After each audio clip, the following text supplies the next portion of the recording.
Satpol PP dinilai lebih galak pada rakyat kecil atau menengah ke bawah, dan lamban atasi ruko pencaplok bahu jalan. Seharusnya, Satuan Polisi Pamong Praja jangan tebang pilih ketika melaksanakan penegakan peraturan daerah atau Perda. Kehadiran dan peran Satuan Polisi Pamong Praja, Satpol PP, dipertanyakan dalam polemik pencaplokan bahu jalan dan saluran air oleh pemilik rumah toko atau ruko di Pluit Penjaringan, Jakarta Utara.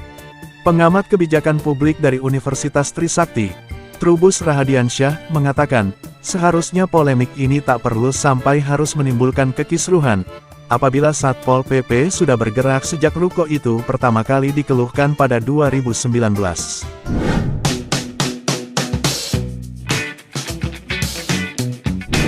Hal ini sangat perlu dilakukan agar tidak terjadi paradigma ketidakadilan di tengah masyarakat. Selain itu, sebagai pamong masyarakat di lapangan saat bertugas, harus tegas dan tetap mengedepankan tindakan humanis. Menurut Trubus, Satpol PP memiliki tugas mewakili pemerintah Provinsi DKI Jakarta sebagai penegak peraturan daerah. Sementara itu, deretan ruko itu sudah jelas melawan aturan fasilitas umum. Biang kerok polemik ruko pencaplok bahu jalan di Pluit, yang berujung kisruh. Buktikan kalau memang Satpol PP itu aparat penegak hukum, kata masyarakat setempat. Sebagai contoh, ada bangunan bagus, meskipun bermasalah tidak ditertibkan, sebaliknya bangunan yang tidak bagus milik masyarakat biasa begitu salah langsung ditertibkan. Untuk itu jangan tebang pilih dalam penegakan perda. Jangan ada kepentingan diskriminatif. Jangan ada kepentingan penguasa, tidak perlu seperti itu, tutur Trubus, Kamis, tanggal 25 Mei tahun 2023. Trubus menilai seharusnya Satpol PP itu bersinergi dengan publik, bukan malah bergerak atas dasar kepentingan penguasa. Hal ini merujuk pada anggapan Satpol PP yang kerap dianggap lebih galak pada rakyat kecil. Ia memandang Satpol PP masih bekerja atas nama kekuasaan. Kalau mau ditertibkan, tertibkan semua.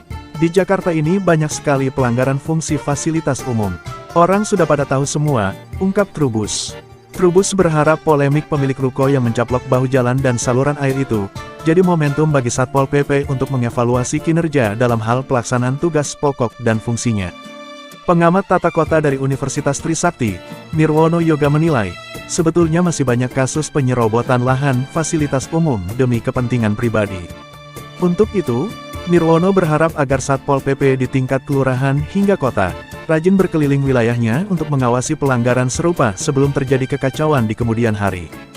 Mudah menemukan bangunan yang melanggar aturan seperti mengambil bahu jalan trotoar, ataupun berdiri di atas saluran air dan ruang terbuka hijau, tutur Nirwono. Bongkar ruko Pluit yang makan bahu jalan, Satpol PP sebut batas waktu sudah lewat. Satpol PP berwenang menertibkan dan menindak warga masyarakat atau badan hukum yang mengganggu ketenteraman dan ketertiban umum, bunyi Pasal 5. Pada Pasal 7 juga disebutkan, Satpol PP seharusnya juga membantu menyelesaikan perselisihan warga masyarakat yang dapat mengganggu ketenteraman dan ketertiban umum.